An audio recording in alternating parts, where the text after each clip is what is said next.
जैसे एक linear equation ये है और दूसरी लीनियर इक्वेशन ये है, मतलब एक दूसरे के पैरेलल हो जाए, दोनों के पैरेलल हो जाए।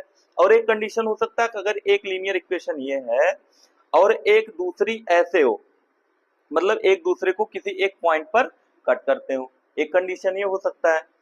थर्ड कंडीशन हो सकता है बेटा कि अगर एक लीनियर इक्वेशन है और दूसरी भी इसी के ऊपर चली जाए, कॉन्साइड हो जाए, तो ये होता है आपका थर्ड केस। ठीक है, अब इसमें देखो, जब ये लाइन दोनों पैरेलल हैं, दोनों लीनियर इक्वेशन पैरेलल है, तो ये कहीं मिलेंगी ही नहीं, और जब मिलेंगी नहीं तो ये कहीं इंटरसेक्ट करेंगे नहीं तो यानी सॉल्यूशन आएगा ही नहीं।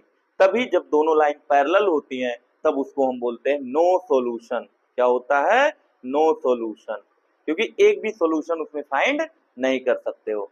अब यहां देखो बेटा, जब दोनों लाइन एक पॉइंट पर इंटरसेक्ट करें, जब दोनों लाइन एक दूसरे पॉइंट पर इंटरसेक्ट करे, तो ये होता है एक पॉइंट पर इंटरसेक्ट कर रहा है, यानी ये यहाँ क्या रहेगा? यूनिक सॉल्यूशन रहेगा। क्या रहेगा? यूनिक। यूनिक मतलब एक, एक सॉल्यूशन देगा। ठीक है, अब थर्ड केस कि अगर ये लाइन, जो ये पहली वाली लाइन थी, दूसरी भी इसी के ऊपर हो गई, तो मतलब इस पे कितने सॉल्यूशन होंगे? इनफाइनाइट सॉल्यूशन होंगे। कितने सॉल्यूशन होंगे?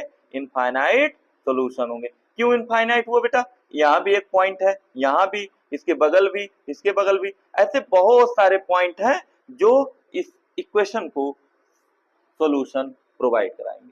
ठीक है, बहुत सारी पॉइंट है, इनफाइनाइट पॉइंट है। ठीक, तो अगर दोनों लाइन पैरेलल हैं तो नो सॉल्यूशन होता है।